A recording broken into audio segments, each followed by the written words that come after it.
In what may be the single greatest feat in all of human history, a federal judge in Tampa, Florida, managed to find a way to turn a Monday Sounds like somebody's got a case of the Mondays into a good day. U.S. District Judge Catherine Kimball Mizell issued the ruling that said that the CDC has absolutely no statutory authority to force American citizens to wear face masks on public transportation, including airlines. It's a wild thought, isn't it? That unelected bureaucrats can't just come up with some asinine rule that they like and then dictate it onto 300 million people that never voted for them in the first place. In the immediate aftermath, several commentators suggested that the Biden administration simply ignore the judge's ruling and continue enforcing the decree. Because, federal judges should just be ignored, unless, of course, they're striking down bans on things like dismembering babies in the womb. Then, it's the sanctity of the judiciary. But I'm going to say I'm not surprised at all that the Biden administration has decided not to fight this. They know how incredibly unpopular President Biden already is, and they also know how the mandate was equal parts idiotic and indefensible. Why is it that we can sit here in the White House briefing room with no masks, but people can't sit in an airplane cabin with no masks? Well, Peter, I'm not a doctor. You're not a doctor. People are allowed to gather without masks in tiny rooms and elevators with little to no ventilation, but they aren't allowed to walk around a cavernous airport with lofted 50-foot ceilings without a mask. They can sit next to one another in a stuffy taxi cab, maskless, but not in an aircraft where the air flows straight down and is filtered within seconds. It never made sense.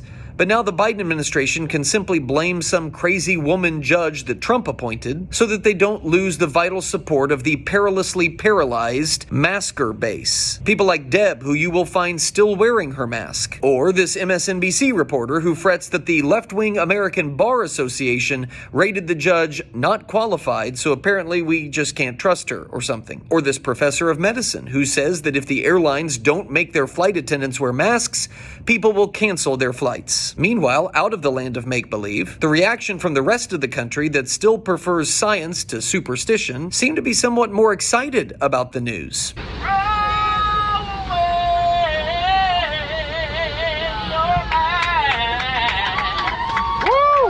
Just moments after the ruling, United Airlines was the first to announce that they would be suspending all of the mask mandates immediately. Transportation Security Administration will no longer enforce the federal mandate requiring masks in all U.S. airports and on-board aircraft. There were reports of flight attendants literally dancing as people in the chairs ripped off their masks in glee. Other flight attendants crying as they get to remove their mask for the first time in 2 years, while other people applaud.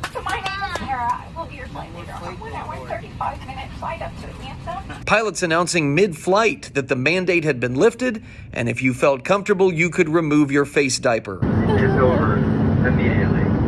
Congratulations.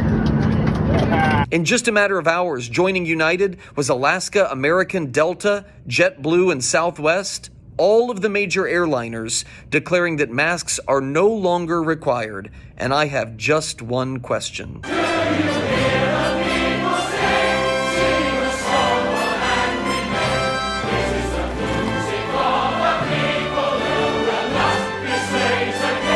Oh, I hear it, baby, without the muffling sound of a meaningless cloth mask. And it is a beautiful thing.